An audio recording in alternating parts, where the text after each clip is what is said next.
Hey, what's going on, everybody? Welcome in. It's Friday. You made it, folks. You made it to the end of the week. We got a full house here today at the Gorilla Sports Studios. I'm Jesse Montano, going to be joined by Meghan Angley in just a minute. We got Charlie in the house today, Chloe, John, and Ashley all behind the scenes today, making this come right into your ear holes.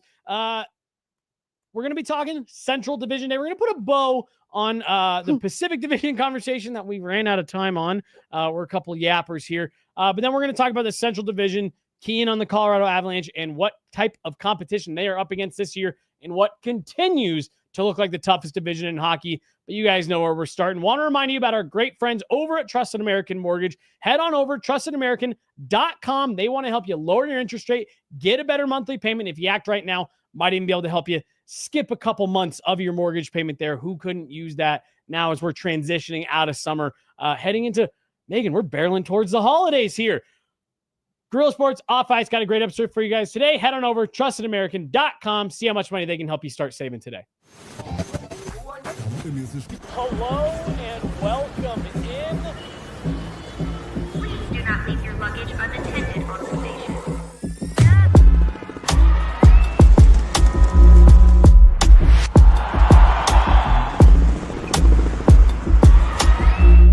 Welcome to the show.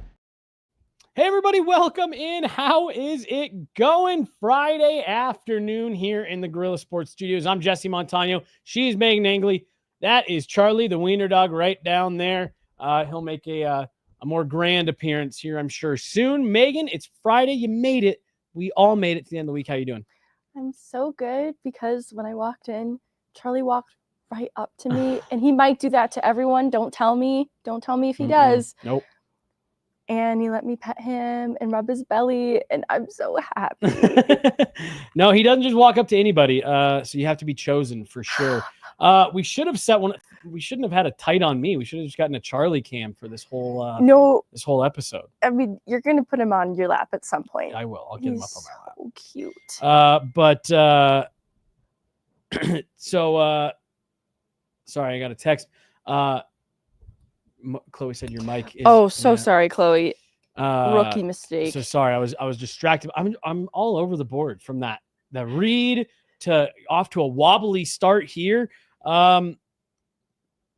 We talked defense, kind of running through how the Avs stack up against the rest of the league.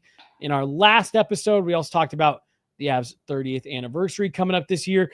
But on Monday, we did get into our Pacific Division preview conversation, and Meghan, to absolutely nobody's surprise, you and I talked too long and ran out of time. So we do have two teams to get to there before we start talking about the Central Division, which I do still think is the toughest division in hockey. But I'm actually going to start here. Can I find a way to shoehorn what we were working on before into this exact moment right here? Topic around the office today, Meghan. Toughest position in all of sports to play. Do you have an opinion one way or the other? We've gotten a range of answers today from folks around the office. Yeah. Thankfully, you gave me a little bit of a heads up because it stumped me. I am most familiar with hockey, and I still landed on hockey, though, after some thought, and it's a goaltender, an ice hockey goaltender. I think there's no room for error, and the mistakes made there are the kind that end up in the back of your net and affect the bottom line. And so, you can make a mistake defensively as a D-man, a giveaway of the puck, and there's still a chance of recovery. But once that puck is in the back of the net, there's no coming back from it unless you get enough goal support in front of you. And so I think because the margin for error is so thin, and then the skill of goaltending itself is so nuanced. There's so many different styles of goaltending, and there's different sizes and athleticism that serve different goaltenders in different ways. It's something I'm fascinated by and don't know nearly enough about. And as someone who just put on the goalie pads last week, like it's not, I remember, as a young kid starting to play hockey, it's like, oh, goalie, you just stand there the whole time.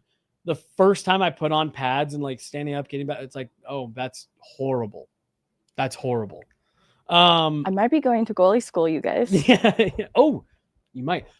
Also, more exciting stuff that you and I have to talk about that just unfolded about 30 minutes ago. Love. More just fun content coming. This all is the going to be time. a great year, you guys. This is going to be a great year. We've got all kinds of good stuff coming your guys' way. For the record, I'm with you. I do think hockey goaltender is the toughest position to play. JJ talked about it, I think it was 2 years ago, and I thought he put it so perfectly. He said, if you are any other position on the ice, if you make a mistake, there are 5 other guys that can bail you out. If a goaltender makes a mistake, the puck's in the back of the net. And I was like, well, first of all, tell that to Josh Manson. Not true. But all jokes aside, I think you're totally right. There's so much pressure there, and one mistake, puck's in the back of the net, and you can't hide from that. You can't get away. Megan, we left off the Pacific Division with the LA Kings. We have to talk about the Kings and the Golden Knights before we can move into the Central. But the LA Kings, I think, man, what a puzzling team for me last season. They looked so good all season long. Rock solid goaltending from Darcy Kemper from the start of the year all the way through to the end. And it looked like for most people, this is the year. This is the year they finally break free from the Edmonton Oilers curse. They've got the team. Edmonton seems a little bit depleted. They're so rock solid down the middle. As you mentioned on our show on Wednesday, such a solid, defensive team, not just good defense, such a good defensive team. They were getting good goaltending. It seemed like not only was this the year that they had taken enough steps to get past the Edmonton Oilers, it even felt like they're built to beat the Oilers. Right. And Edmonton ends up making quick work of them. And now you're kind of at this point where you're left scratching your head. And then on top of that, the LA Kings, for a long time, I made jokes about the Dallas Stars being the NHL's best over 35 team. It might be the LA Kings going into next season after just some interesting off-season acquisitions that, like I said, just really kind of moved the age north. Your thoughts on the LA Kings? Let me actually start here before we get into previewing next year. Were you as perplexed by them last year as I was?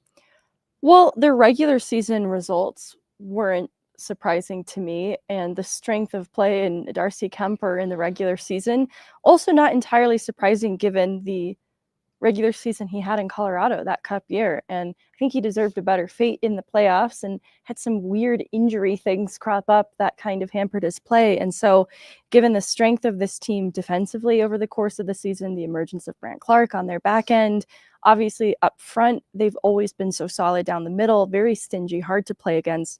Great goaltending from Kemper. Not surprised by those results. I think they're built to be that. But then the struggles in the playoffs is where there's a little bit of disappointment. And so I will say, I think the LA Kings are still a competitive team going into next year. But I'm worried that the way in which they've addressed this next year over this summer hasn't really answered for what has given them problems against Edmonton in the playoffs now 4 straight times in a row. And as good as they are defensively, their special teams kind of disappeared in key moments, which is tough because even the Colorado Avalanche were in that category with a struggling PK and a power play that couldn't convert. So I say that as a deal breaker for all good teams in the playoffs. Every team we've talked about that had an exit that was maybe earlier than people thought, special teams dried up in one way or another. It was also an issue of not being able to hold leads. And so finishing out games strong for LA proved to be a problem. And what's tough is I usually point to some kind of maturity across the group or experience, a lack of experience. And I look at LA and there's a lot of experience. This is a bit older of a group, a bit more mature. And they doubled down on that this offseason, getting a little bit older and a little bit meaner, but not really doing anything to get faster and younger. That limits their window. And I'm not sure then how that changes what they're going to be going into next year. So to your point of didn't do much to help the aging curve here. Anton Forsberg, Brian Dumoulin, Cody Ceci, Yoel Armia, Corey Perry, all signed on July 1, all over the age of 31, with Corey Perry coming in the oldest at 40. Now, recent history would say, well, they added Corey Perry. They are going to be the West's best team this year come playoffs. They'll get to a cup final and march all the way to the Stanley Cup final where they'll ultimately be disappointed. But I'm with you. It's not unlike the conversation that you and I had around Yoel Kiviranta for the Avs. When I look at each one of these deals in a vacuum, it's like, yeah, not a bad player, not a bad deal. Not a bad player, not a bad deal.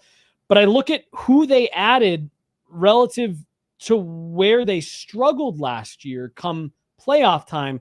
And it's like, does any of this really address, other than physically taking Corey Perry off the Edmonton Oilers roster and putting him on LA's, does this do anything to move the needle for a team that clearly has a hump that they need to get over in the Edmonton Oilers, a team that'll likely be looking to take another step this year? I just don't know if that did anything for me to move the needle in a way that says, yes, this is going to be a team that's more competitive than they were last year. I'm with you. I thought they were a really good team last year.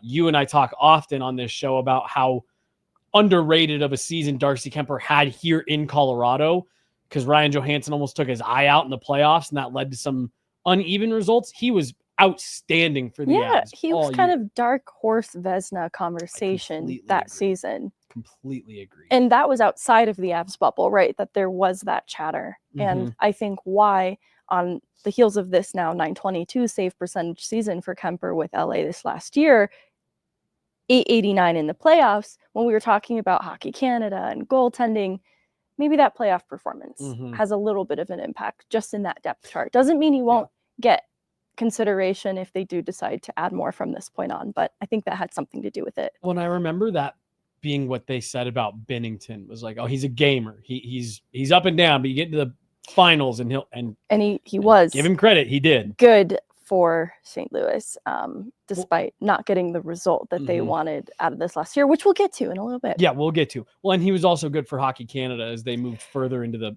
medal round, gold medal game, all that stuff. Anything else on LA? I mean, this is just a team that I like a lot of what they've got there. I like the back end. They do move on from Jordan Spence in the offseason, which I know is a little bit of a conversation as I'm holding off a sneeze here. Around, again, a player that had a really good year last year for them. Moving on from him.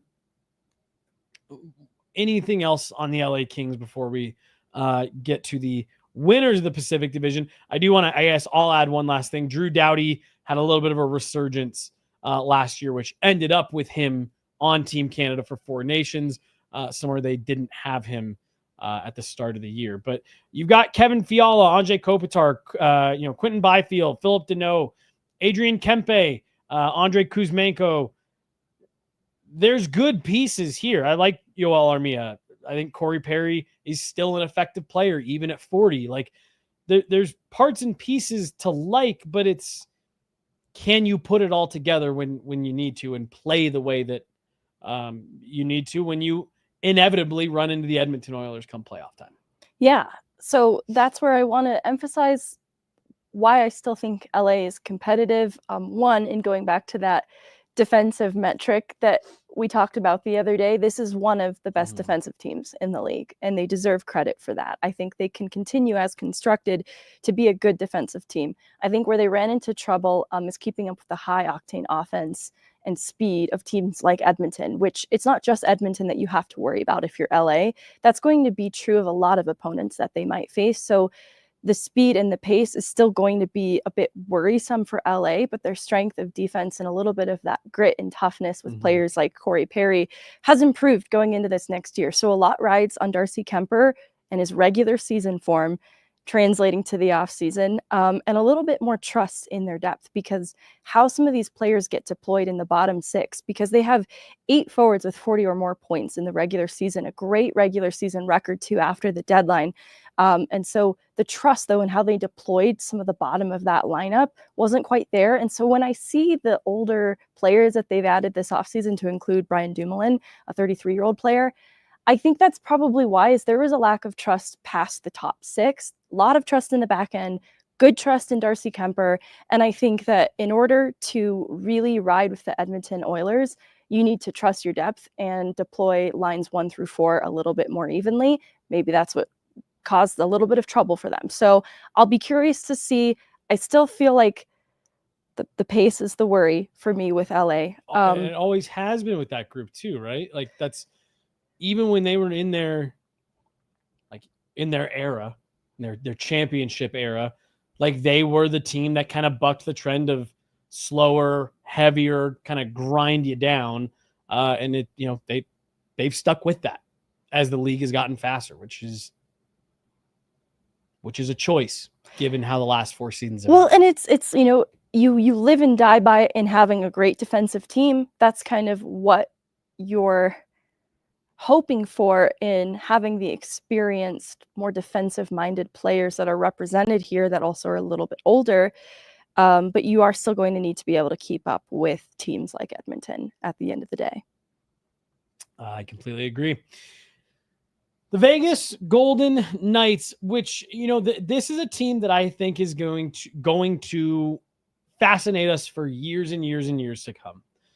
I have made the argument before, Megan, that I think the Vegas Golden Knights are rebuild proof.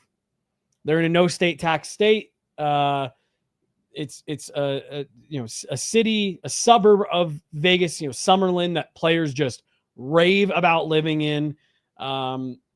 You've got ownership that is committed to winning. This is the team that has led the league in attendance since they've arrived in the NHL.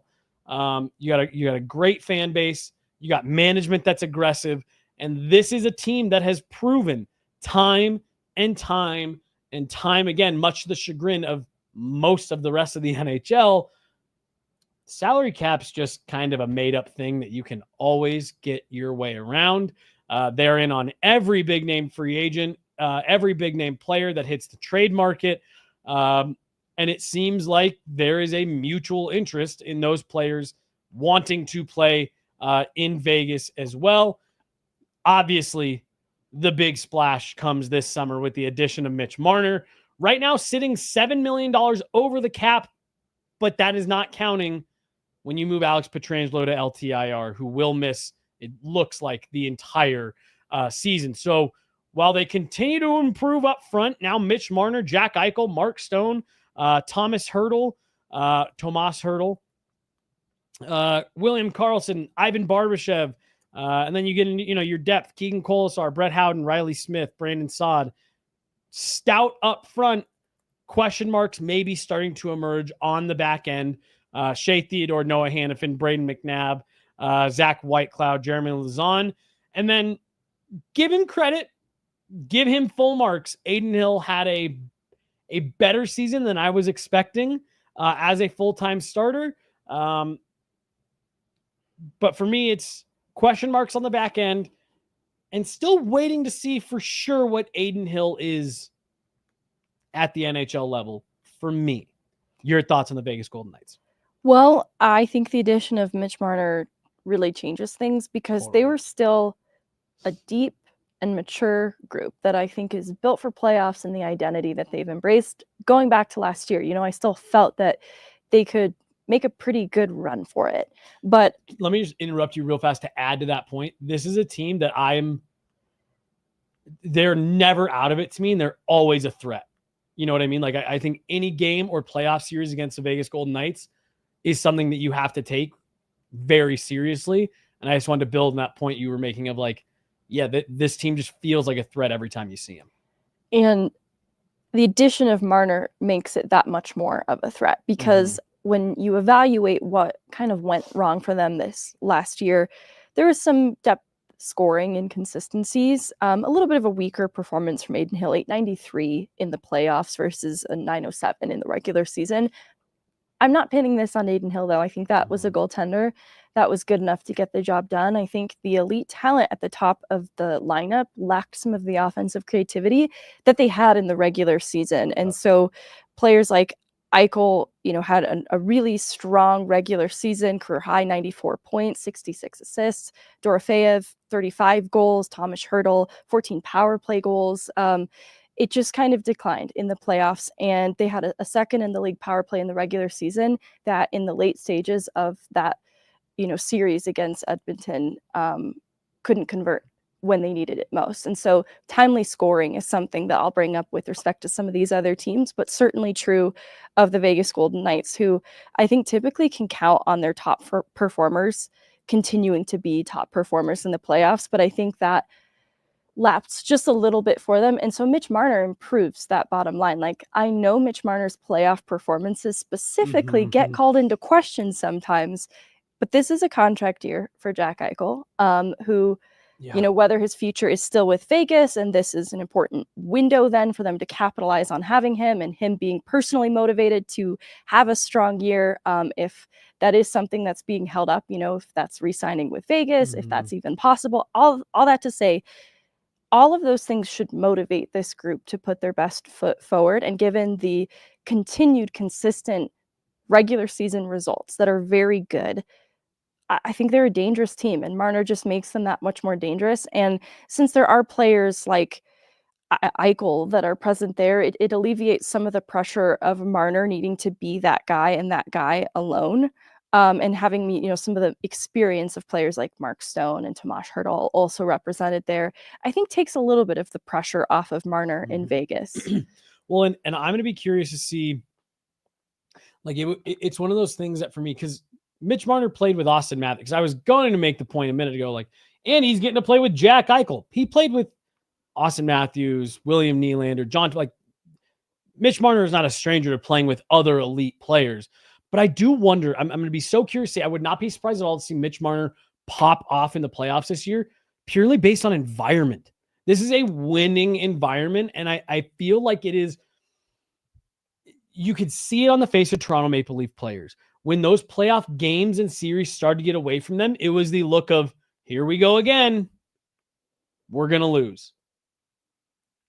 And Vegas, I think, is the opposite, where they just always expect that they're going to find a way to win. Right. They don't count themselves out either. Ever. Right. And you still have William Karlsson, who's part of that original Misfits, Riley Smith, that remember that people counted us out every day at every turn in that first year, and they just kept marching on. And so I'm really curious to see what Mitch Marner does here in that type of environment. But then on top of that, I look at Jack Eichel, with all due respect to Mark Stone, who I think is an outstanding player.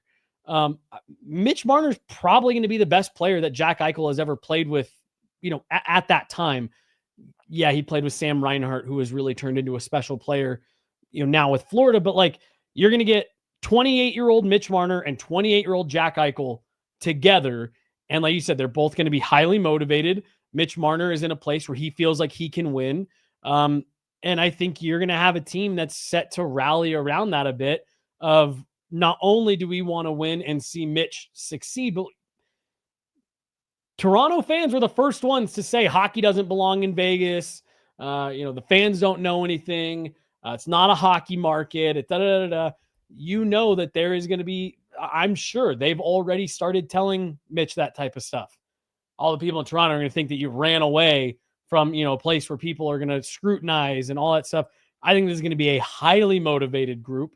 Like I said, as long as they can get that back end to maybe overperform a little bit, I think this is an extremely dangerous team in the Western Conference. And this was a team, too, that their defensive metrics in that chart we talked about earlier in the week are still decent and good as a team. I don't hate Vegas's back end, but I think there are some that I favor is kind of where I'm at. Like, I really like Zach Whitecloud. We talked about this the other day. Yeah. Braden McNabb, Noah Hannafin, Shea Theodore. Like, I think it's still a pretty strong back end.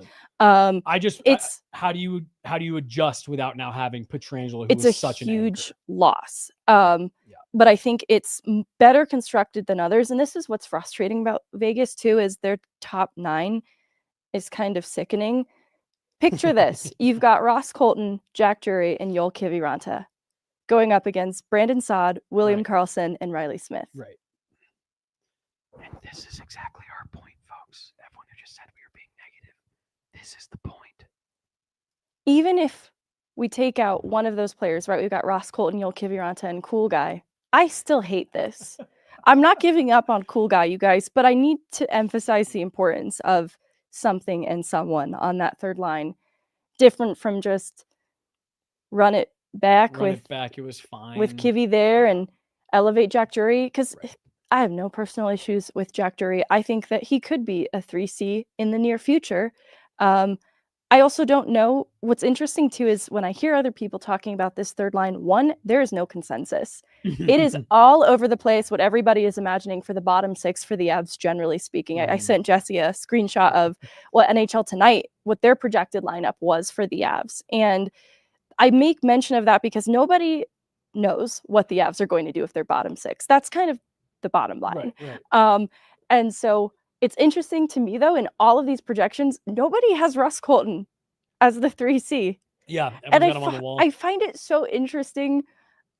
I even haven't put him there, but maybe I need to revisit that possibility. Well, and to your point, it's just funny because that was what they brought him for, and he did it. Right. His first year kind of full time, and it wasn't bad.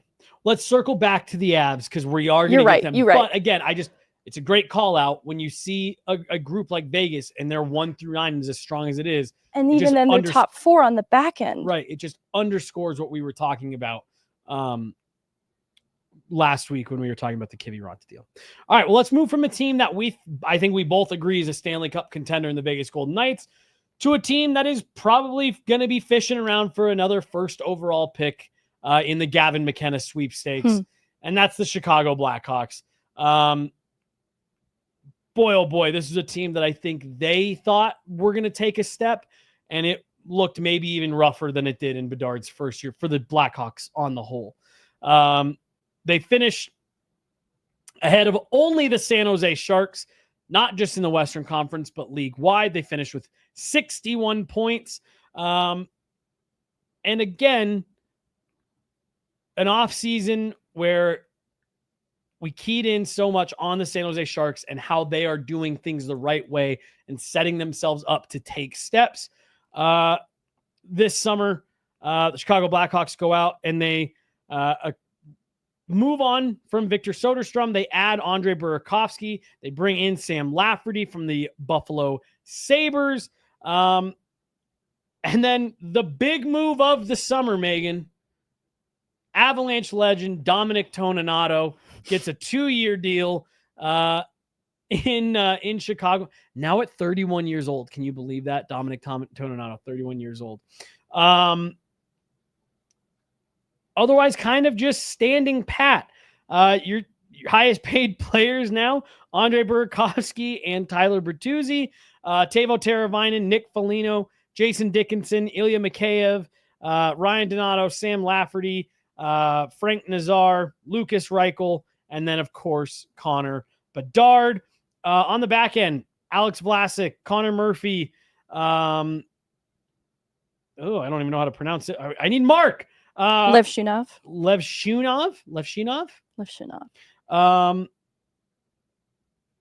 Spencer Knight in net and Connor Bedard may be the beacon of hope for this team. But Megan, this is a team that, again, I see as for as tough as the Central Division is, this looks like it's probably going to be the division's punching bag once again.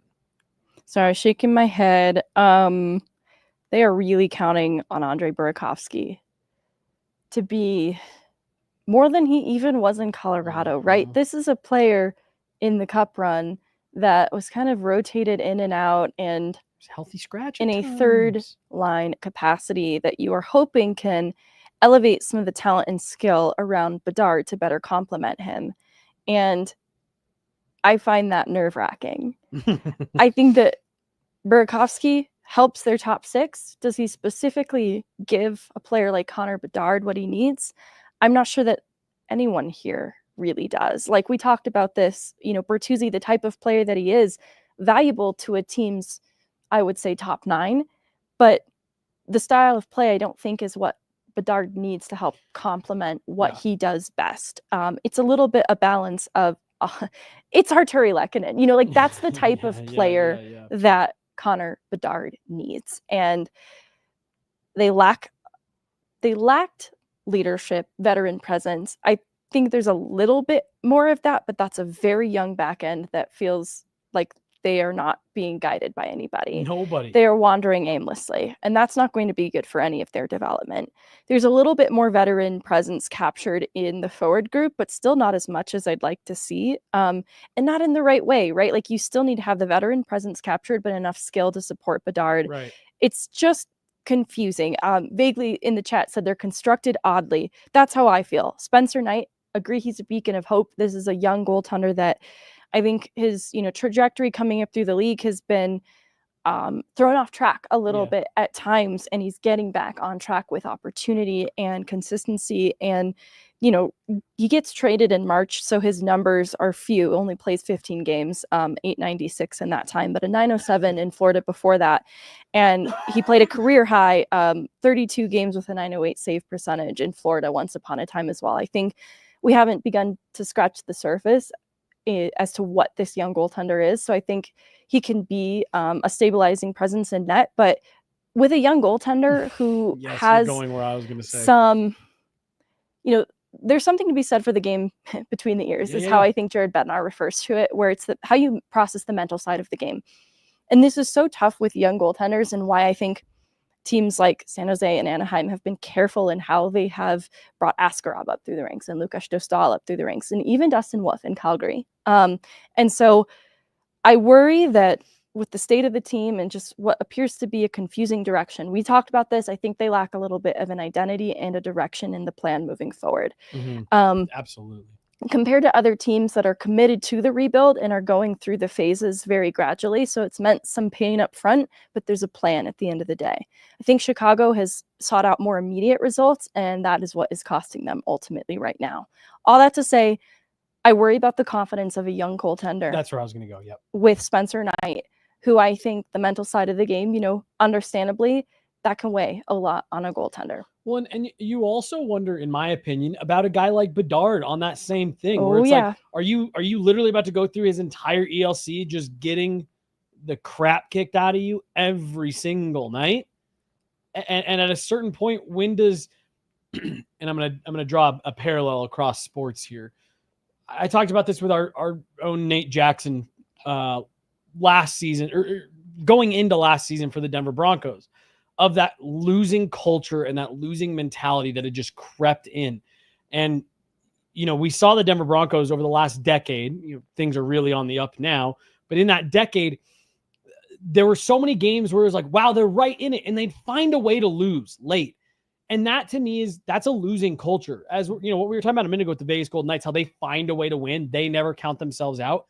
Teams that expect to lose, they expect to lose. You can feel it when you walk into the building. You can feel it in the locker room. You can feel it in the players' confidence. Doesn't matter if you're up by 3 goals, 5 goals, with up by a goal with a minute left. You feel like you're going to lose, and if they start letting that creep into not only Connor Bedard but Spencer Knight as well, if it's just beat down after beat down, you really do run the risk of kind of messing all this up.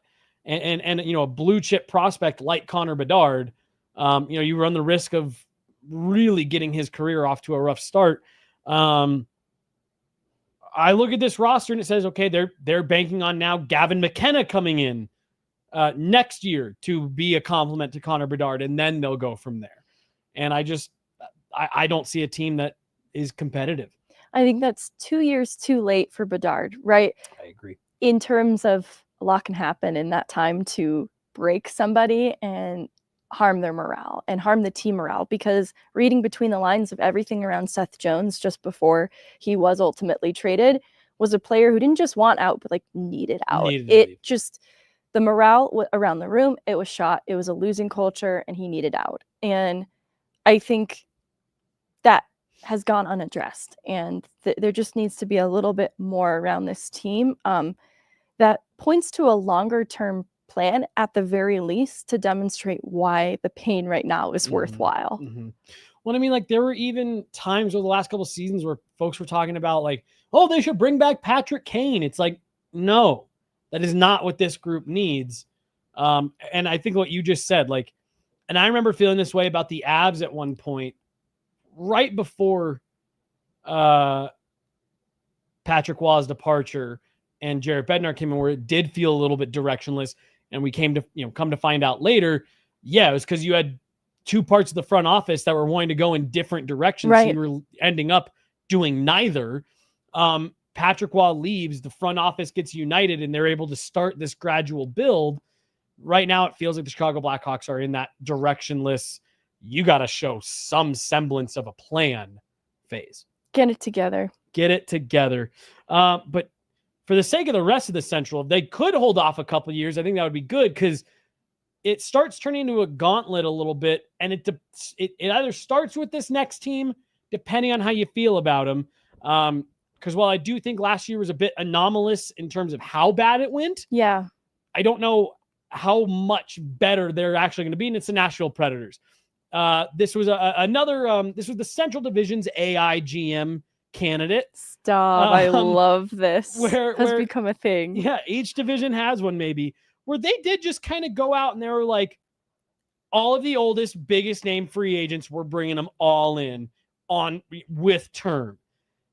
Right after they traded all of their biggest name, oldest players.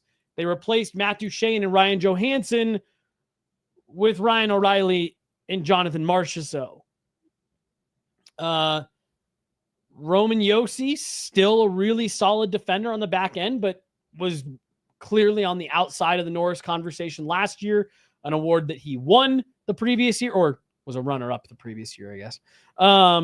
Many thought he was going to win the year before. You got Roman Josi, you got Brady Shea. I don't think Nick Hague is a bad player on your back end. And then again, you got Philip Forsberg, Steven Stamkos, Jonathan Marchessault, Ryan O'Reilly, Michael Bunting, Eric Holla. If the year was 2018, you're salivating right now. It's not. It's 2025, Megan. What do you say about the Nashville Predators? Okay. They might just be enough to sum it up. They have a lot of work to do to dig themselves out of the hole that was last season. They went out and were competitive in getting the best players available, like you just mentioned. And then it was not a good mix. There was not enough consideration for the compatibility, stylistic fit, different leadership styles, presence of so many different voices in the room. And it led to a chemistry mess for the Nashville Predators. And it sounds like the morale tanked quickly, which again, I think stems from what you're just talking about of who's the leader in here. We got 10 ex-captains and 9 former assistant captains, and then our current captain. And it just seemed like that room went to shit immediately. Yeah. I don't know if I already made this comparison for a different team, but when we were talking about some of the murmurs of what was going on with the Winnipeg Jets locker room a couple seasons ago, I think it has since vastly improved. But this is what it feels like for the Nashville Predators, though the regular season results struggled because of this. The bottom 6 is a black hole. They're just not getting enough or any offense from the bottom of the lineup. And defensively, their depth is thin beyond the top pair, and that right side is completely weak.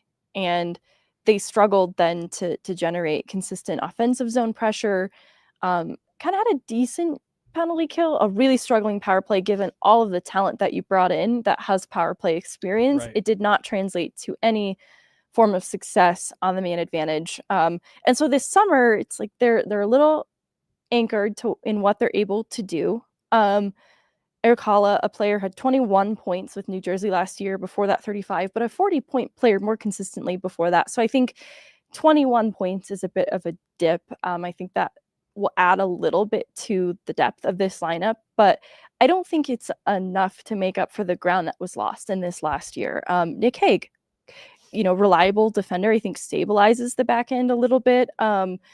They add Nick Perbix, who I think is a depth defenseman, but I think that right side is still, even with the addition of Perbix, kind of weak.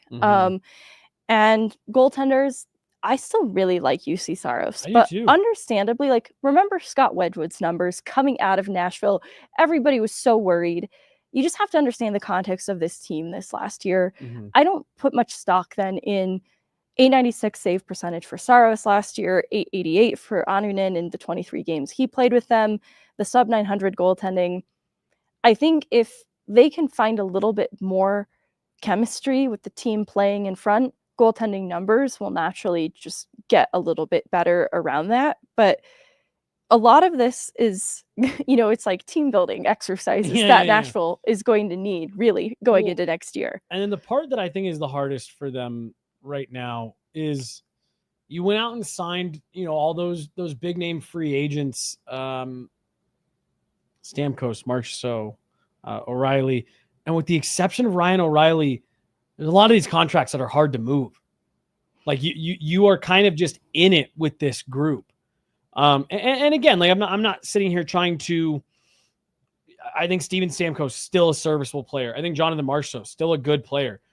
Ryan O'Reilly, I was stumping for at the deadline last year of the ideal third line center for the Avs, before they got Brock Nelson, to fill in on that second line and things like that. But Ryan O'Reilly at 4.5 for the next 2 seasons, I think is the only contract that if you said we really want to change this up, that's probably the only one that you can reasonably move. No?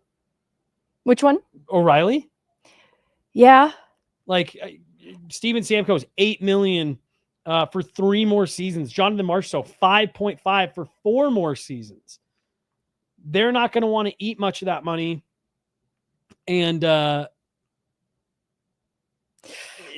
are just going to be hard to move. They might have to do the sacrificial thing too, like with the Avs moving on from Coyle in order to clear up some space, and also move on from Wood, also to clear up some space. A player that you like, you yes, might have to go with.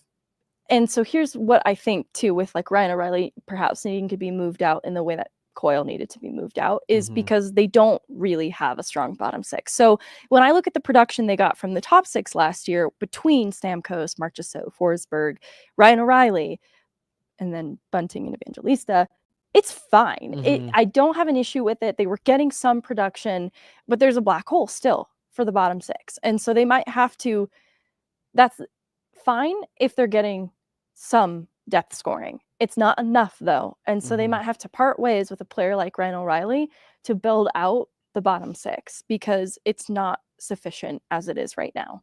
Yeah, this went from a team that looked like it was going to be really threatening in the Central Division to a team that looks just a little bit like a jumbled mess. This is perfect timing. This is perfect timing. We got a super chat here. Charlie Treat Fund. You would love a treat fund, huh? You would love a treat fund. What's his favorite kind of treat? He was a big Beggin' Strips dog for a long time. Cheese is probably his number one thing, is shredded cheese, and he would crush it. He'd need a whole block. Okay, thank you. I think he's so cute. Here, Chuck, do you have anything? What is it called? Cuteness overload? There's a word for cuteness aggression or something. Oh yeah. Where you just want to well, and I don't want to squeeze Charlie, but I'm unwell. I'm just overcome with how adorable he is. If you want to get down, let me know. I don't want you jumping on those little legs of yours. All right.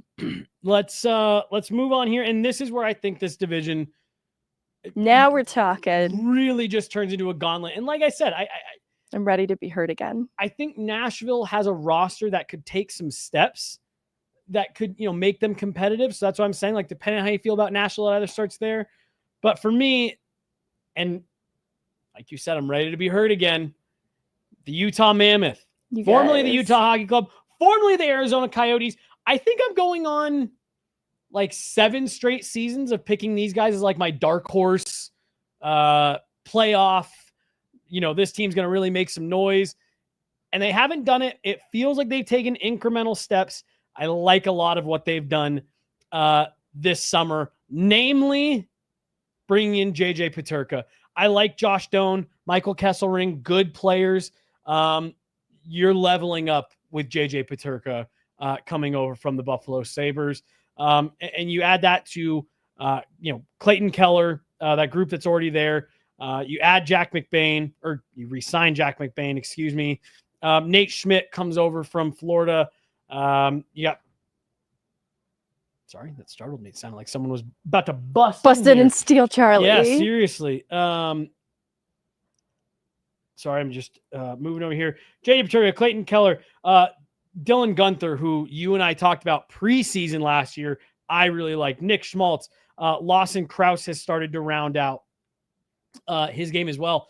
I absolutely love Logan Cooley as a player. And then I think Mikhail Sergachev is an outstanding defenseman as well. Sean Dursey, John Marino. And then I've been a big fan of Karel Vejmelka in net. Connor Ingram backing up. Meghan Angley says, what about the Utah Mammoth? Oh, I like this team so much. And it's not unfounded. Okay, one, in my little formula that I was doing to evaluate team defense and as a result backends, Utah came in as a surprising kind of dark horse candidate for being a strong team defensively. And what I find interesting is, one, the strong season of Michael Kesselring allows his capital to rise just enough for them to get a really high producer in JJ Peterka. And I think this is good because what Kesselring brought to the back end in terms of contributions is super important. But Mikhail Sergachev had 53 points and 15 goals last year. They got a lot of production from their back end, and they were missing two key players for so much of last season that I think they are counting on the full season of Marino and Dursey to make up for the ground that is lost in Kesselring. And obviously, Doan, a depth player.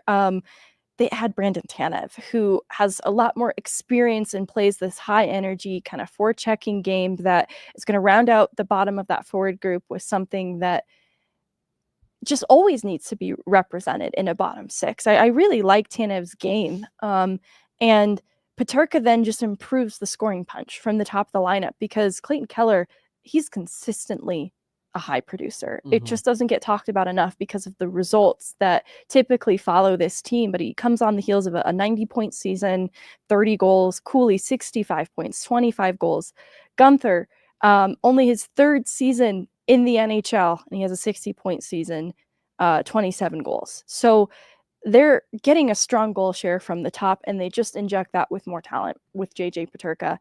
It makes me excited too because it's not just offensive scoring punch. They have some good foundation in terms of how they execute defensively. And I think, people talk about their play between the blue lines perhaps being a frustrating part of their identity. But if it's effective and supplements Vejmelka in net with a .904 save percentage this last year in 58 games, they've got pretty steady goaltending in Vejmelka. They've got now a forward group with a scoring punch at the top and a back end that's pretty well rounded. I think the injuries to Marino and Dursey for much of last year didn't give us a full picture of what this Utah club is supposed to be, can be. And they've just added this offseason. I think they've got management ownership that really cares about this team, and it shows. You could tell the management has always wanted to do the right things, but they did not have the ownership support when they were in Arizona. They absolutely do now. The only thing that they have done this summer that I don't like was moving on from Matias Michelli. And that's tough. And that's mostly just because of how highly I think of Matias Michelli, but it wasn't in the same trade. But if you're replacing Michelli with JJ Peterka, I think you can live with that. Well, and I think what's interesting about that is there's a standard that is being set in Utah. And so Michelli, I don't think he had a bad season, but when his production waned, they were not shy about sitting him out games, kind of gave him the Malinsky treatment, but he was a more highly touted prospect receiving this treatment. And I think a change of scenery will do him very well. But I'm curious to see if I'm right about maybe a winning culture that they're trying to establish and inspire growth out of their players that might at times demand a lot of them. I'm curious to see how that translates moving forward then. For a player like Peterka, who I think has only continued to grow, he's still very young in this league. I think people like it's only his third season and his third full NHL season. He comes on the heels of a 68-point season, 50 points before. Peterka has come into the league hot, but I think some people, he gets the Buffalo treatment, not so different from a middle stat, like, well, you're not carrying enough. And that's just too much pressure, I think. I think that will be leveled out in Utah. There's still high expectation. Hopefully it's in a way that really connects with Peterka, but also maybe a little less pressure off being the player to bring Buffalo out of whatever era that they're in. It's different in Utah, I would like to think. And that's what I want to see and look at more closely next year. I think that's a team that's going to make a push for the playoffs.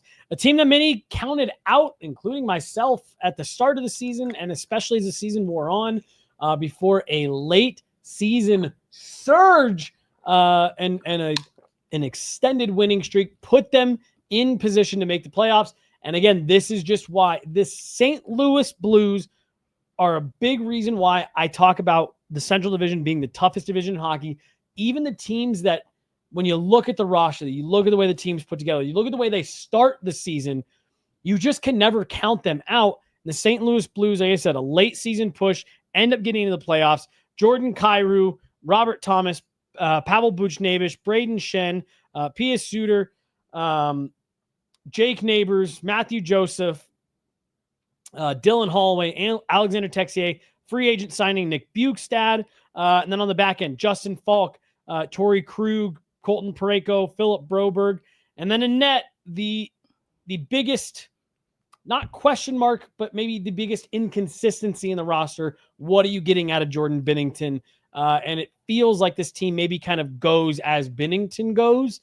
A team that I think everyone keeps waiting for them to fully fall off and have to go into that full rebuild mode, and they just keep finding a way to keep sticking around.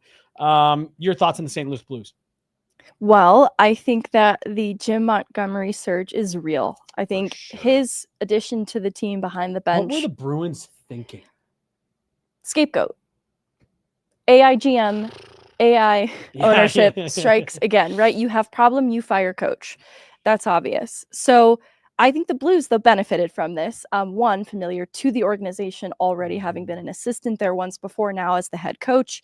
He is a player's coach that can really rally his guys. And I think that you see that in the way that this team makes a run at a wild card spot and then gives the Winnipeg Jets hell. Like the Central Division leaders, they forced 7 games. Now, St. Louis is not without their flaws, but I want to give them their flowers, at least in surprising me, especially in making that a more intriguing matchup in the playoffs than I thought it was going to be. Connor Hellebuyck had a hand in that. Connor Hellebuyck, we'll talk about him. We'll talk about him. But for St. Louis, their PK was solid, but it wasn't game-changing, and they gave Winnipeg's power play some confidence later in the series. So it had, I'm not going to fall on special teams specifically with this one, but they couldn't close out tight games, and especially on the road, and they really lost it in crucial moments at the end of games, like when Winnipeg had an extra attacker. They could not defend against that for some reason. And the offense was streaky beyond their top producers. Like, they only had 3 players above a point per game, and they had great regular season results. Like, Jordan Kyrou had a 70-point season, 36 goals, but he only had 3 goals, 0 assists in 7 games in the playoffs. That's obviously not going to cut it. Robert Thomas, an 81-point season, one of those players who was above a point per game pace, but at that point, you're not getting enough scoring across the lineup. And that's why this being kind of a quiet summer for St. Louis makes it hard for me to imagine where they take the step forward specifically. I'll give Binnington his flowers too. A 901 in 7 games for the Blues. I think he gave them every chance possible. There are just some issues with not getting enough of that scoring punch when they needed it and not being able to close out games. So I'm not sure where exactly this team takes a huge step forward. They've got what could be steady goaltending in net, at least, when the stage lights get brighter. It's obviously, we've seen Binnington be a little bit hit or miss, but I think otherwise he can kind of lock it down in the When playoffs. he's on for sure. And it'll just be a question of what it's actually a lot of questions. I was like, it's just one singular question. No, it's actually a lot of questions. It's does the Monty influence carry over into next year? Do they get enough scoring from the top of the lineup, as well as the crucial depth scoring that is always needed? And defensively, is it enough? Is this back end enough? This is kind of a back end that feels a little less complete compared to some of the others that we've talked about, just like LA, Vegas. It feels a little bit more short up, even Utah. So all that to say, St. Louis didn't do a lot this summer for them to take a huge step forward. So I'm not sure, but I'll wait and see. I think St. Louis is the ultimate wait and see team in the Central Division. They're also getting a rebrand. They got a rebrand this summer. They will look a little visually different on the ice next season. Let's move on here. The team that is finally out from underneath the absolutely crushing weight of a couple of big buyout contracts. It's the Minnesota Wild. They are no longer with the dead cap money that was Zach Parise and Ryan Suter's buyouts. This is their first season out from under that.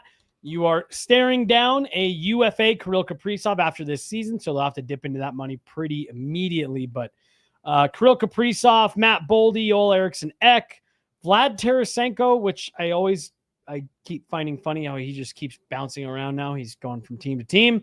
Matt Zuccarello, still highly effective at 37. Marcus Foligno, Ryan Hartman, old friend Yakov Trenin, and Nico Sturm.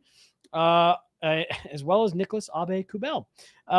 You look on that back end, you got Brock Faber, Jared Spurgeon, Jonas Brodin, Jacob Middleton, Zach Bogosian, and your boy, Zeev Buyam, David Jiricek as well.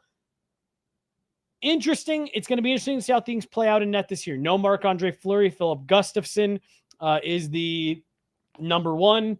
No question about it. I really like Kirill Kaprizov as a player. I think Zeev Buyam, despite a bit of a rocky start with the way the Minnesota Wild chose to deploy him and the situations he was put in come postseason time, I think that's still going to be a very good player on their back end. A team that can finally start looking to build now that they don't have to deal with the anchors of those two buyout contracts. How do you feel about the Wild? I like the shout out mini. Sort of scares me for Max Powers because I think last year was a lot of wrong things happening at once for the Minnesota Wild.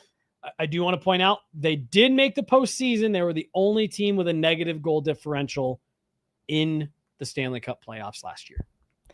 And what is troubling for the Minnesota Wild was the tremendous injuries that they faced at various points last year that I think will translate to not have, you need to get those reps in. So like Kaprizov misses a lot of time, only plays 41 games, still has 56 points in those 41 games. So still completely at, this peak in terms of what he is. He should get paid handsomely. Mm-hmm. Matt Boldy and Marco Rossi, two young players, take a big step forward. A 70-point season from Matt Boldy, 60-point season from Marco Rossi, and it was a 20-point jump from the year before. His ice time's up to 18 minutes a night. He's kind of ascending into this 2C role. Maybe they don't feel totally comfortable with him there, so that's still a bit up in the air in terms of what the future holds, and that will obviously shape the forward group in a big way. But they're special teams near the bottom of the league over the regular season, and I think a lot of this can be attributed to the injuries to some of their best players, starting with the back end, where I think it was hurt perhaps the most. You have both Spurgeon and Brodin miss a lot of time on the back end during the regular season. I think Eriksson Ek missed a decent amount of time up front for the Wild. So genuinely, just another team where I don't feel like I saw what they were fully capable of, not so different from how I described Utah missing Dursey and Marino from the back end. This Minnesota Wild team was missing a lot of players who are very important to this group at many points in the regular season. But Gustafsson has a .913 save percentage season. I still think of him as a young goaltender. He's one of those that's not as young as I mentally think of him, but he's kind of at a stage where it's make it or break it to assume the full-time starter job. And I think he's had a strong season to make a case for that. And so I look at the addition of Zeev Buium, who has a full NHL season, hopefully, ahead of him. And hopefully then his usage makes a little bit more sense. In terms of how the Wild have changed from last year, my hope is just health, right? Like if this is a healthy team, then I think it's a competitive team. I think you add Tarasenko and you get a little bit more to count on for scoring contributions at the top of the lineup. I think he is, though, at the stage of his career where that's not, Tarasenko was a name that used to command elite goal scorer. Yes, when you think of that, and he's had a 33-point season with Detroit last year, 11 goals, 22 assists. Still not, production you'll turn away, Right. but you have to be a little bit realistic in evaluating what he is at this stage of his career. And I still think it helps, though, up front for the Minnesota Wild. So another wait and see team that I have a lot more optimism around, because unlike the St. Louis Blues, who I saw a more complete version of what they are, and they just get a change of leadership behind the bench and Monty. I need to wait and see what that looks like, right? Minnesota, because they were so laden with injuries, I think they take a big step forward in this next year with a more healthy lineup. I do still think a little thin bottom part of the lineup for me to say cup contender.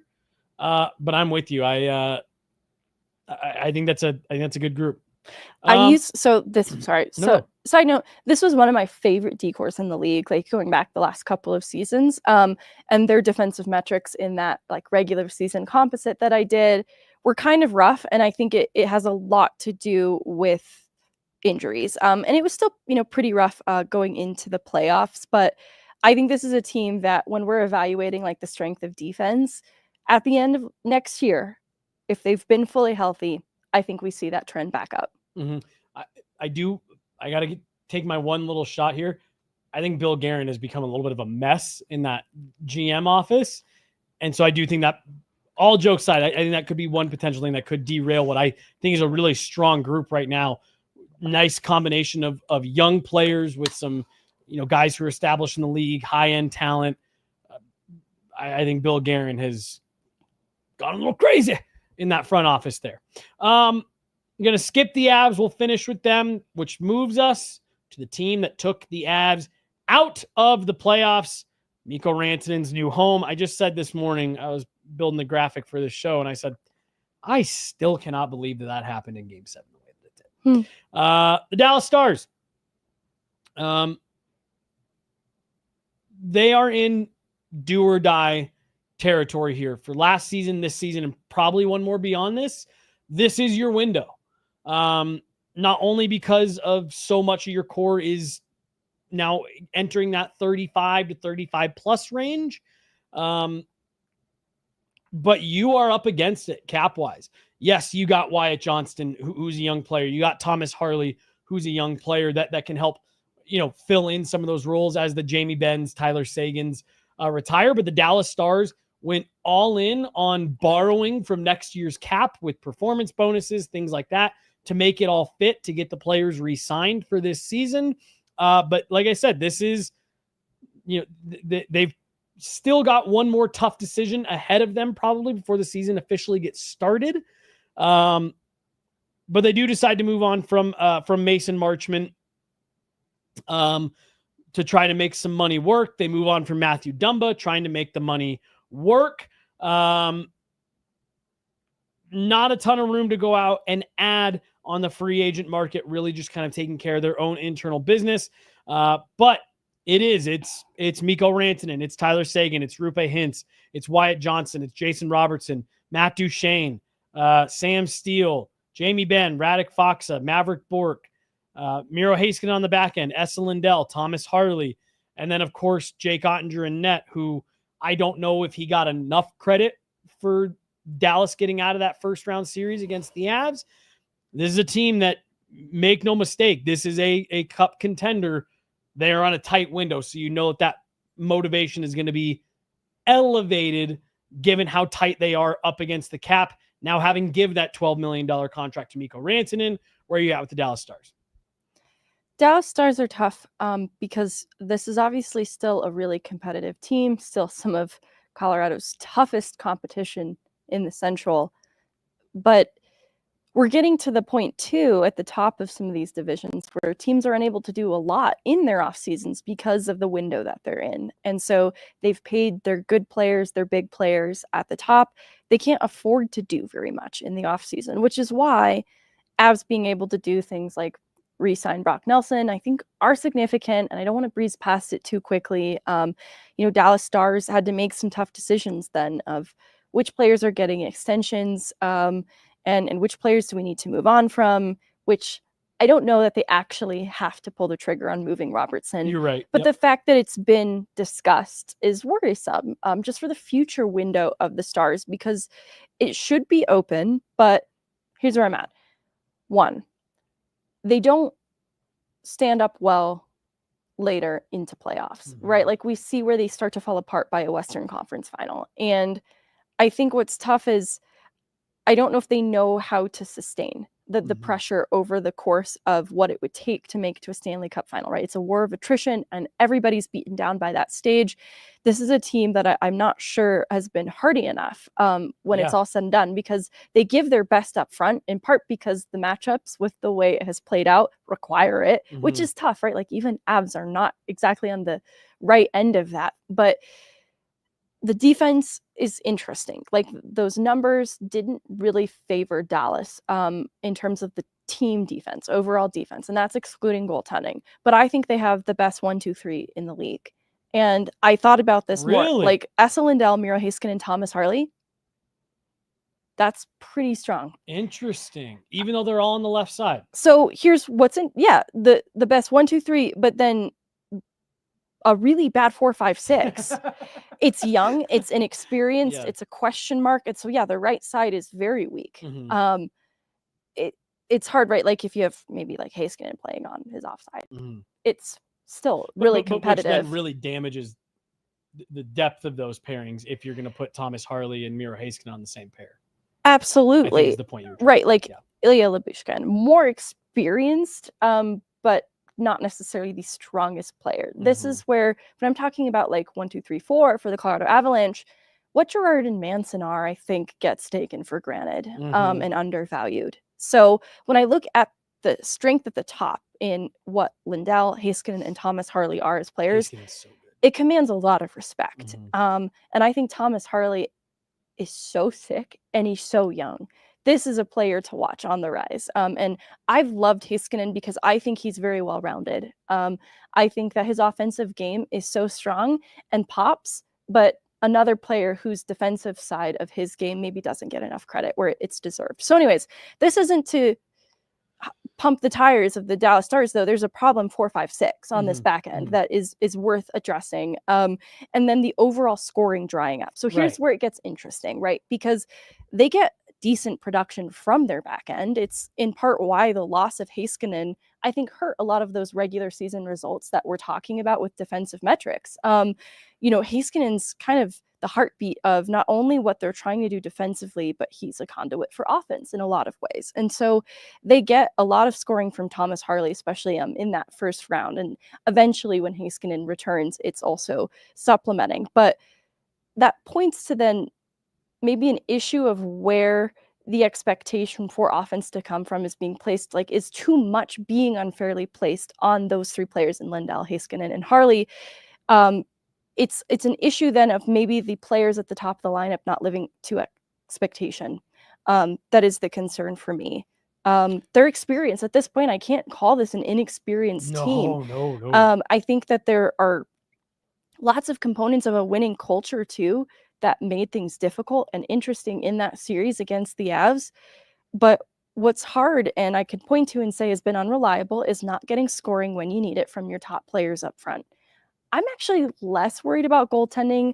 If you know going into it, Jake Ottinger, series by series, there's a little bit of variance, and it'll probably get a little weaker as the playoffs go on.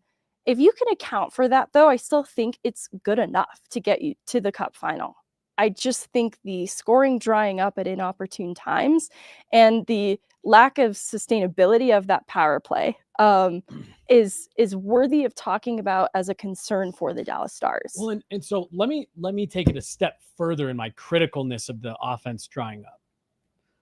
I think there's an argument to make that the offense for the Dallas Stars, forget drying up, struggled to ever get going in a meaningful way. When you go back and you take a larger, 30,000 foot view of their postseason, Mikko Rantanen, up until about halfway through game 6 of round 1, was actually running the risk of like, ooh, not only did the Stars lose, but they did it with Mikko Rantanen being a ghost. So he struggled to get going, and they won kind of small in those first few games. Then Mikko Rantanen popped, and suddenly you had like 4 or 5 games where the Dallas Stars did not score a goal that Mikko Rantanen was not in on. And then once you got beyond that, it suddenly became, if it's not Mikko Rantanen, it's on the power play. And then once the power play dried up, it was, well, if it's not Mikko Rantanen or the power play, it's Rupe Hintz. And that was kind of like end of list. And so when you look at what they did across 3 rounds, they were kind of living on a prayer with like just enough offense to get us through these next 3 games from a really specific part of the lineup, or one line in particular. Just enough offense to get us by Winnipeg because the power play suddenly became automatic. And then you got up against another high-flying offensive team, and it just was not there. The power play dried up. Mikko Rantanen couldn't do it, by himself, and you just kind of ran out of options. And so I do look at that and say, all right, well, Mikko Rantanen, a guy who can put the puck in the back of the net, like, that's a good add.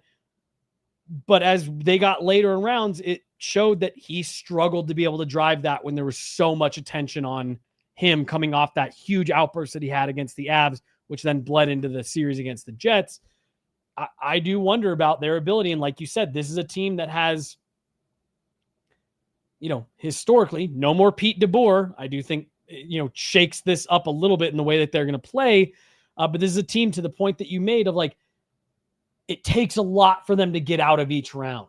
And by the time they get later in the playoffs, they're beat up, they're tired, they're broken down a bit, and Jake Ottinger starts turning back into a pumpkin a little bit because there's just so much wear and tear. I think the offense needs to make it easier for them, and that that starts with your point of more contributions from the back end and less pressure put on that 1, 2, 3 from their group, to help make it easier for them to get out of a couple of these playoff rounds without having to go all the way to game 7, to push these things forward. And I'm not being funny when it's too much when you're relying so heavily on Matt Duchene, 35. I guess he's not 35. I think he's 34. Tyler Seguin, right in that same range. Jamie Benn, over 35. Like, those are guys that you're counting on to be productive for you. When you're putting them through 14 games before you even get to the Western Conference Final, that's going to make it tough. And so what's tough too is, okay, when I'm looking at the rest of that back end, I don't even have high expectation offensively. It's just, can they be trusted to help better distribute some of these minutes? I'm turning to the depth up front, the bottom 6, as a part of the lineup that needs to be more. It's not so different from the conversation we're having around what went wrong for the Avs 100%. Too, right? Like, when their stars were shut down very effectively, they needed more players to step up from the bottom. And what's tough is Dallas, and given how they're kind of handcuffed to their own cap situation with this big Mikko Rantanen contract, they lose Marchment, Dadonov, and Granlund. And they get significant Faksa, defensive-minded center who kind of stabilized, but it's not necessarily a productive player that's going to add any offense. So where I'm going with this is, they need to alleviate some pressure from their back end, the top 3, in terms of minutes, and the expectation that they'll deliver offensively, though I think they still will. They need to trust some of the rest of that back end then to help take some of those minutes off. And they need more from their depth in terms of offense, especially if that high-end core, which remains intact for Dallas, and that's why they're still dangerous no matter what. But if they do stagnate, which they have done, right? This isn't an unrealistic thing to imagine happening. They need more to count on offensively. And it's not so different from what we're going to talk about when we get to the Avs. So we're going to move on to a team here that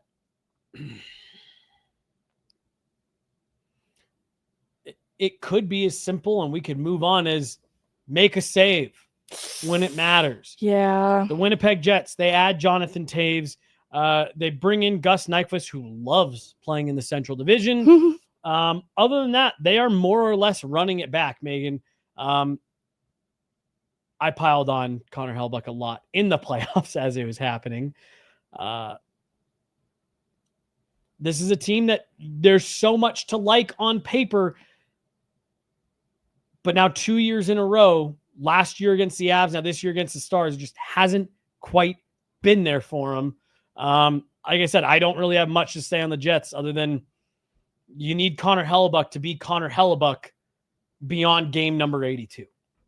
Yeah, it's costing them in a big way. They don't have enough in front to make up for it, though. This is a team that this is where eye test and analytics, you still need to incorporate both, because like the analytics from the regular season and then into the playoffs for Winnipeg don't have them as highly ranked as a defensive team as I regard them based on what I've seen. Now, they're still a pretty high ranked team defensively. But what I saw last season that I think deserves some credit for this team is I think they're pretty responsible defensively, and I see it in their lane management and just disallowing opportunities to get to Hellebuyck in the regular season and support him in that way. What really caught up with them in the playoffs, though, in addition to Hellebuyck falling apart, that's the biggest thing, right, is their power play, which was first in the league in the regular season, dries up. It's 8 and 43 opportunities in the playoffs. And so they're not getting the secondary scoring in the playoffs to help provide goal support up front. So I think it really falls then back on Hellebuyck a little bit to make a save, because I think this is an otherwise pretty decently defensive team. And then interestingly, I think Nikolai Ehlers, 60-point player in that range, 60 to 65-point player, still hurts, because you're looking at the way in which secondary scoring dries up. That is going to then have a little bit of a hit for this team in losing that player. And we don't know what Jonathan Toews is at this stage in his career.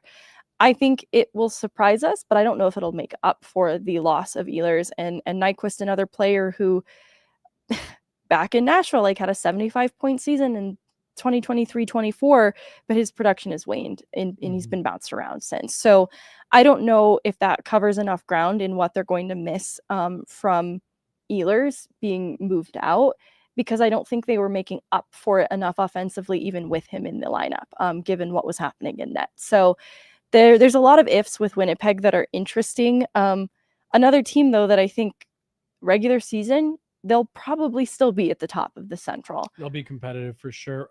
I think this is an interesting call out here from Vaguely. Connor Hellebuyck, 63 games played last year, 60 the season before, 64 before that, 66 before that, and then 45 in the COVID shortened year. There were not many games beyond that in the COVID shortened year. Is he playing too much? Let me look at Eric Comrie's numbers. I think back to 13-14. The first year the Patrick Waugh coached Avs made the playoffs behind what I still think was a Vezina season for Semyon Varlamov. I, to this day, will die on the hill that he should have won that Vezina over Tuukka Rask. Got to the playoffs. You could physically see how tired he was. Slower to get back to his feet after whistles. Shoulders kind of slumped. Like you could see that he was tired, and that sharpness that he brought all season long that made him the Vezina runner up just was not there. I think it's a fair question to ask. Does Winnipeg, and maybe this is a Connor Hellebuyck decision, do they ride him a little bit too hard? And then by the time the intensity and all that stuff ramps up, when you're having to battle for every inch, even as a goaltender, he just doesn't have the gas. I like the comment. You can be all gas, no brakes, but you will run out of gas. Feels like Dallas and the way that they start in the playoffs versus the way that they finish. You will pay for that later. What's interesting too, though, is I think that they've had decent goaltending depth that they've tried to support around him, to include now Eric Comrie, who in 20 games had a .914 save percentage. It's a goaltender you can turn to a little bit more than to alleviate some of that workload. So like you, I wonder if it's a Hellebuyck decision that perhaps needs to be overruled. Like Georgie, he was that way. Yes, Georgie did not want to give up games. He did not. He did not see the value of rest. And who am I to meddle in goalie affairs? But it does. There's an obvious issue here. What's interesting too is you just get every team's best in the playoffs. And so I didn't think Hellebuck played terribly against the Avs going back a couple seasons, but he said that he felt that it was the best hockey he had ever played. The Avs were just that good. Right. And so similarly, like I think Ottinger and Blackwood played a great in that Davs. Hello? Davs series, in the Dallas Avs series. And in a lot of ways, it's kind of just a goalie duel at the end of the day of two very good goalies who were on. And a bad Avs PK, a struggling Avs power play, and an insane and proven unsustainable power play for Dallas. I don't mean to dunk on him. I'm a little bitter, but I also believe what I'm saying. We're going to round out the show here with the Avs, as we've done with all these series preview shows. We are running way long here. I didn't even think we were going to talk about the Avs today. Oh, well, so in general, we should talk about what I was them. just about to say was, let's give them the same treatment we've given every other team. Like, let's run through it quick, because we will have several Avs preview shows between now and the start of the season. But I just want to run through it the same way we have everyone else.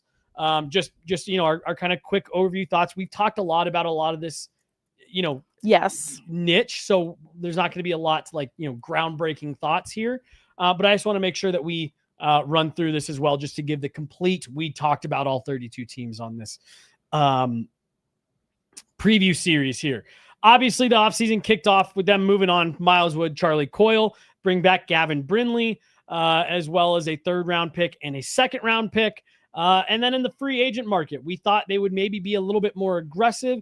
They chose to really kind of run it back, taking care of just a lot of internal business. The big contract that they do sign in the free agent market, Megan, is, of course, Brent Burns, who Chloe left off of her defensive graphic. I just have to point out. I love that she put Malinsky in it over Burns. And then, they do get the extension done with Josh Manson, and they end up running it back with Yoel Kiviranta. Just over $2 million in cap space. Again, Megan, you and I have talked about this at length. This is a team that I think is a good team. The way they're put together right now, they are short on the depth of me being able to say, yeah, this is a team that can really make that run. There are tweaks still to be done in the bottom part of this lineup, specifically up front. McKinnon, Brock Nelson, Gabe Landeskog, Marty Netjes, Val Nichushkin, Arturi Lehkonen, Ross Colton, Logan O'Connor, Jack Drury, Yoel Kiviranta, Parker Kelly, and then you go to the back end, Cale Makar, Devon Toews, Sam Girard, Josh Manson, Sam Malinsky, Brent Burns, Keaton Middleton hanging out right now as the extra. And then this has to be the most comfortable that you've felt about the goaltending in many, well, I guess since 22, when it was Kemper and Francouz, and that was a tandem that a lot of folks really liked, Blackwood and Wedgwood. I think a lot of what you said about Dallas, which you alluded to, is true about the way this group is put together. Right now. So I'm not unfairly bullying just the Dallas Stars. I'm also bullying the Colorado Avalanche. Yes. And this is a bottom 6 that it's in this current form, it's not complete. It's loaded with potential, right? Like eventually Logan O'Connor returns to health, and he's a part of that. And you reunite Logan O'Connor, Kelly, and Drury, and you feel really good about that. It all comes back to that third line being a bit of a question mark. And it's not as if it's a question that won't or can't be answered. It just isn't presently. So I can't speak about it super confidently until I see otherwise, because this was a problem for them in the playoffs when your stars are being guarded, shut down very effectively. One, you want to see them find ways to counter that over the course of a series. That's completely fair to say, but it wasn't for a lack of effort, right? Like you look at what they were doing to create chances at the top of the lineup, and the effort was there. You just want to see them more of a scoring threat, at least from the third lineup, right? Because what that fourth line is doing isn't necessarily being that. Though Logan O'Connor had a very productive series against Dallas. So, I really only have issue with the third line just not having enough of an impact positively. It was neutral and negative at times, especially with the role of the PK over the course of this series, which this isn't just a question of the third line. This is a question of the penalty kill as well. That stands to be answered. And it's obviously a place that the Avs need to take a step forward going into next year. And, with the Avs making some changes to coaching around the power play, Nolan Pratt, there's a big emphasis then on what he does with the PK going into next year. And since we're talking about it with the back end too, I feel comfortable 1 through 6. I know some people maybe have question marks outside of 1 through 5. I'm cool rolling 1 through 6. I like this group a lot.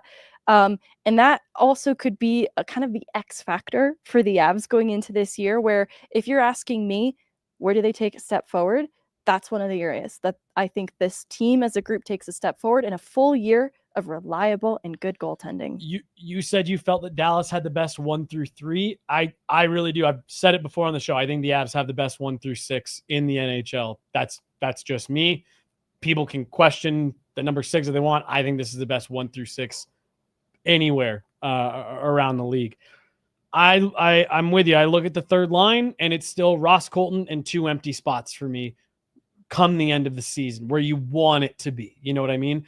Logan O'Connor's not going to, he's not going to be back till about Christmas. Although, looked like he was running around pretty well at Nathan McKinnon's wedding. I want to know how many cannonballs he did. So he will be back at some point, but you hope before the start of the new year. You get that fourth line back together. Yeah, you can have a Yoel Kiviranta who can pull spot duty there, but he is a fourth line player, fourth line, 13th forward type guy. That's just a fact. That's what his entire career has said. So you still need, and I'm with you, this is not something that is impossible to solve. I actually think that if you're saying, oh man, the number one part of the roster we need to work on is the third line, you're in pretty good shape. You're going to be able to find players that are serviceable, that you like for that group come the end of the season, trade deadline, things like that. But this is still an incomplete bottom 6, no doubt about it. Here's where I have a problem. Here's my hot take. I don't want to see the Avs just wait to address this at the deadline, because they've already given up assets and draft capital. Yakov Trenin, Lars Eller, Charlie Coyle, Jack Drury. I don't want to see them continue to have to give up if there is another way to address this. Not necessarily right now, August 15th. Evgeny Kuznetsov a PTO. PTO that man. But this is where I'm going, is everyone is kind of, maybe we've been hard on our issue with the third line as it stands. But I also don't want to just count on them addressing this at the trade deadline. It feels like a little bit of a cop-out.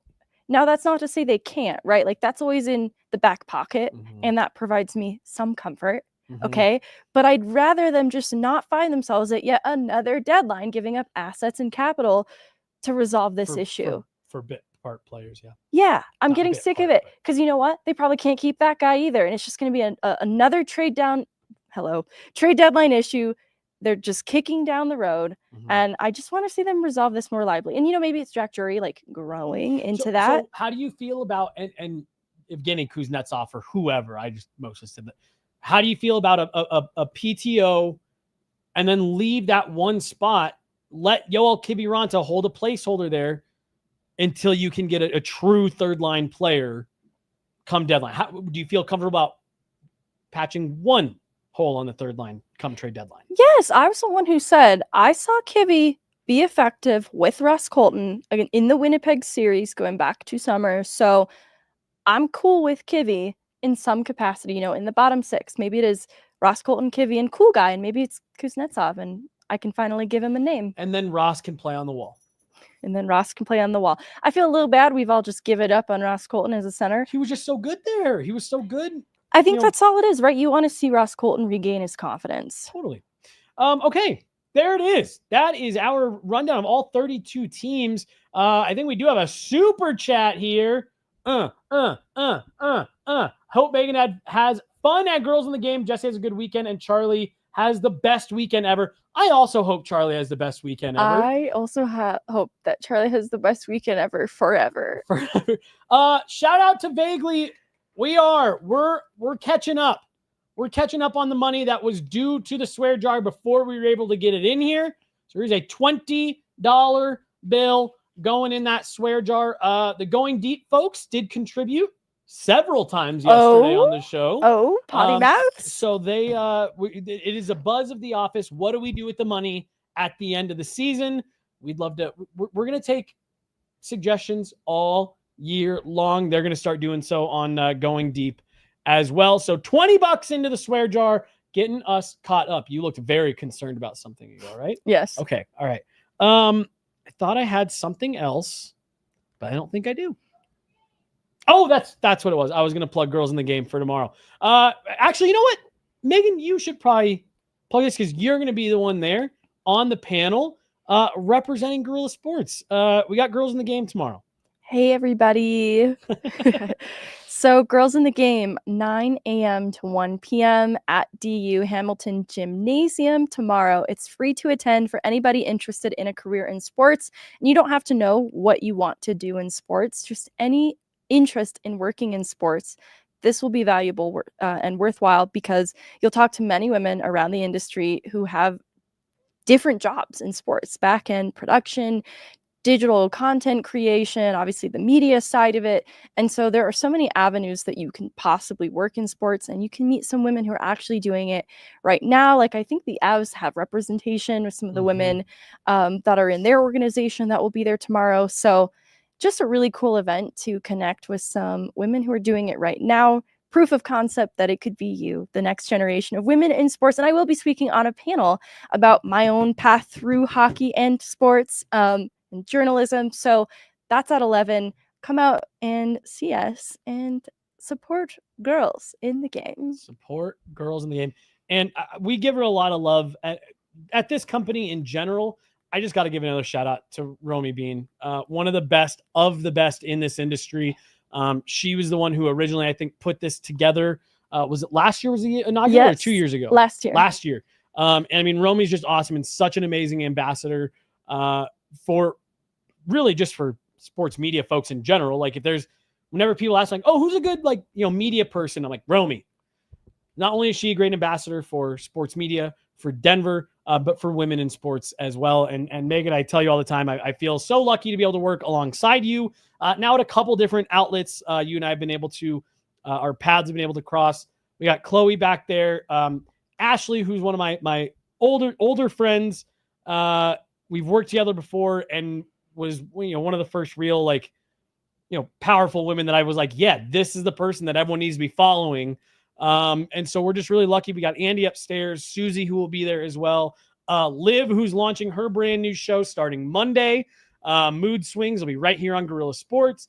We're very lucky that we work with so many great women here at Guerrilla Sports. And I've been lucky to work with some pretty great women in the past. And my wife's a pretty badass woman as well. So just shout out to all the women that I know. Shout out to women. Yeah, you support women? Name all of them. Name every woman you support right now. When we show up on Monday, I expect a written report from Bagley in the comments on just women. All women support. All women. Thanks so much, guys, for tuning in all week. Like I said, I know we've run long on these preview shows. We wanted to make sure we got to everybody. That's going to do it. I'm Jesse. She's Megan. That's Charlie. Got Chloe, Ashley, and John behind the glass today making all of this happen. Have a great weekend, and hopefully we'll see you at Girls in the Game tomorrow. Take it easy, everybody.